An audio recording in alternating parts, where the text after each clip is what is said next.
He had the win at Jack's Place, now the number one golfer in the world at the ripe old age of 25. He's John Rahm, who joins us on the program. John, congratulations. Do you get anything for being the number one golfer in the world?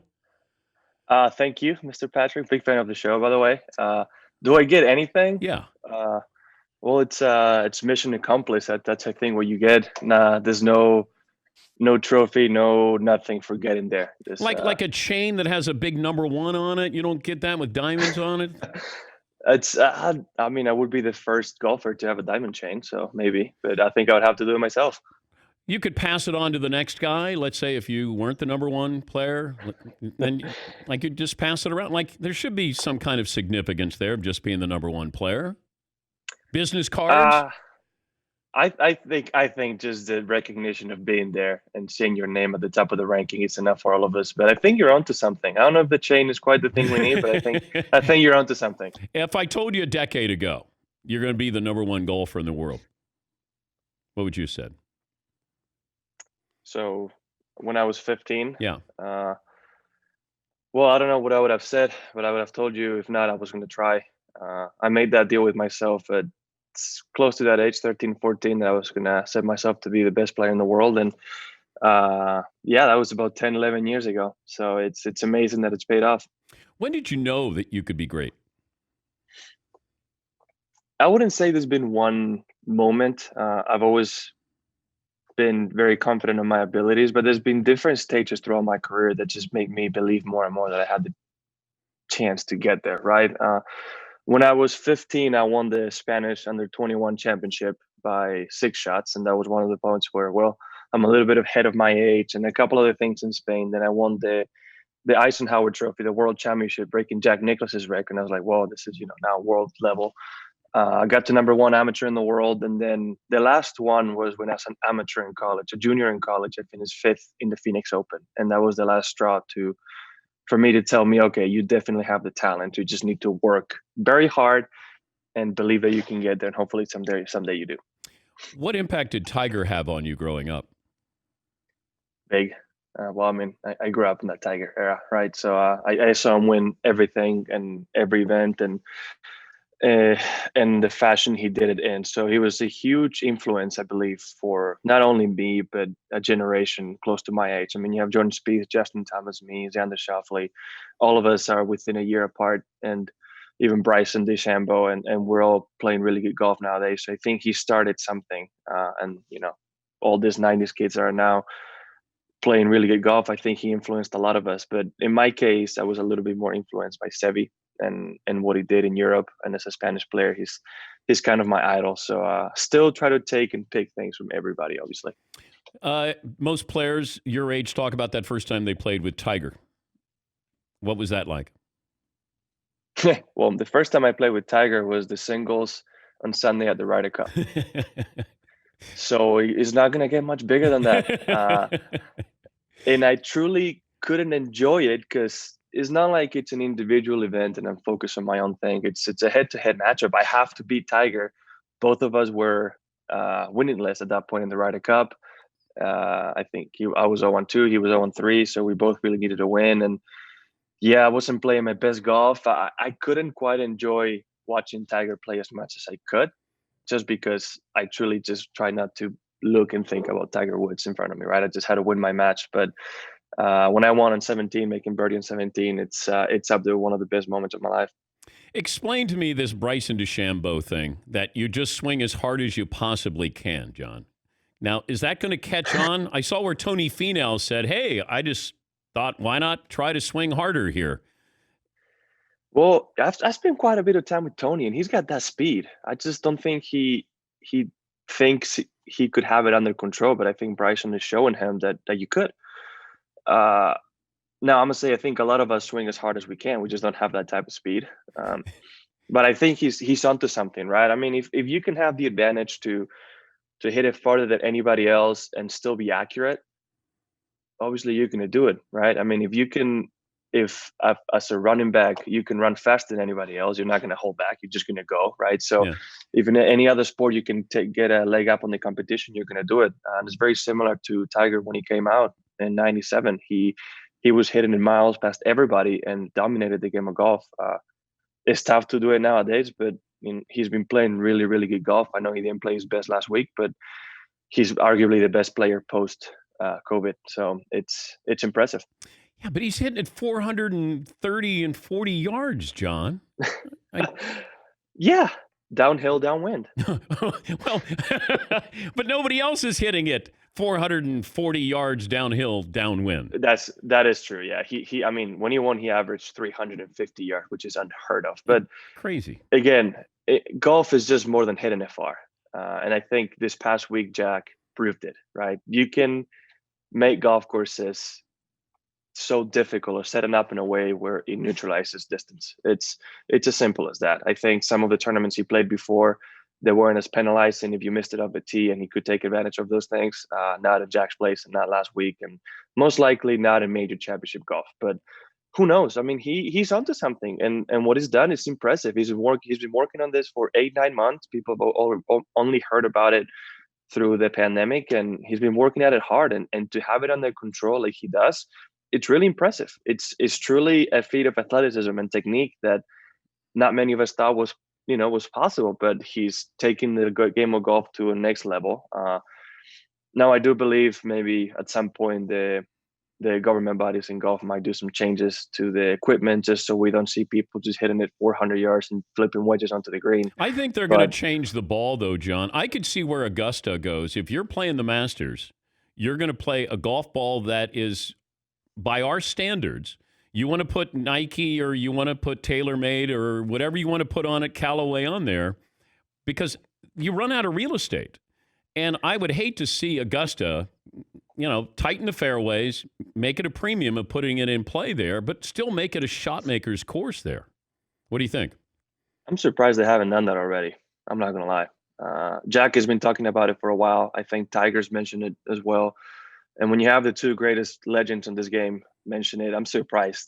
I'm sure they've listened. And I believe if Bryson comes in November and overpowers the golf course, they'll definitely take measures. I also believe, the last few years, the greens at Augusta could have been a little bit firmer. In the mid-2000s, they played really, really firm, and the winning score was never low. So they might go on that route again. Who knows what they can do? I mean, they're the only golf course that actually have control over how it's played. So I don't know. I don't know what's going to happen. I don't know what the future holds. All I know is even if they dial back the drivers and the golf balls, Bryson still has that speed. So if he can somehow manage to keep it under control, he's still going to have that advantage. So who knows what's going to happen. He's the number one golfer in the world. He's John Rahm joining us on the program. We were going around the room before the show started of how many hole-in-ones you've had in your career. Now, this is practice in tournaments here. Fritzy, how many do you have for John? How many tournaments he's won? Hole-in-ones. Oh, hole-in-one. I'm going to say he has 2 hole-in-ones. 2 holes-in-one. McLevin? 9. All right. Seton? 12. Paulie? 7. I'm going to do 6. John First Rahm. guess was the closest. The first guess is 2? Is the closest. I've had 3. 3 hole-in-ones. Mm-hmm. Well done. Fritzy wasn't even listening to the question. Well done there, Todd. I just missed it well, by 1. well done. Favorite sport other than in the United States? So I know you love your soccer, but favorite sport other than golf and soccer? Ooh, I love watching any playoffs, but recently I've got on the fight game. I do really love the UFC. Really? How would you do if I put you in the octagon with Bryson DeChambeau? With Bryson? Yeah. I don't know. He'd probably figure out a scientific way to knock me out pretty quick. Okay, how about Koepka? I'm not a fighter. I don't know. I don't know. I really have no idea how any of us would measure. I think I can't tell you. I might have a chance with anybody out there, but I have no idea. When's the last time you were in a fight? Last time I was in a fight? Yeah. God. Like fist fight? Yeah. Oh, it must have been. I got to think of the grades in Spanish now. I mean, for sure, before high school, I would say maybe elementary school. That might be the last time. How did it work out? I don't remember. I don't think it was a very long fight. When did you start learning English? When you were living in Spain? Is it taught in school? Yeah, yeah, yeah. It started in school from first to 12th grade, but the English education system in Spain is not the best, I would say. Pretty much, I think starting on fifth or sixth grade, every single year you go to the first day of class and it's the exact same thing. Oh, Present simple. Next year, present simple. Next year, present simple. So I had to go to extra curricular English classes, like an English academy, to get a little bit better. And even that wasn't enough to prepare me for the US. So I've been obviously trying to get better in English, knowing that it's important for golf for quite a while. but did you learn English by listening to music? I didn't learn grammar listening to music, but uh, I learned, and I'm assuming you're referring to hip hop. I learned how to pronounce words and process things a little bit faster, right? Being able to memorize all these fast words, it just helped me out a lot to be able to continue my train of thought and be able to pronounce and keep up with the conversation. So Eminem played a little bit of a role in you. A little bit, a little bit. Eminem and Kendrick Lamar is the two I probably listen to most. That's good.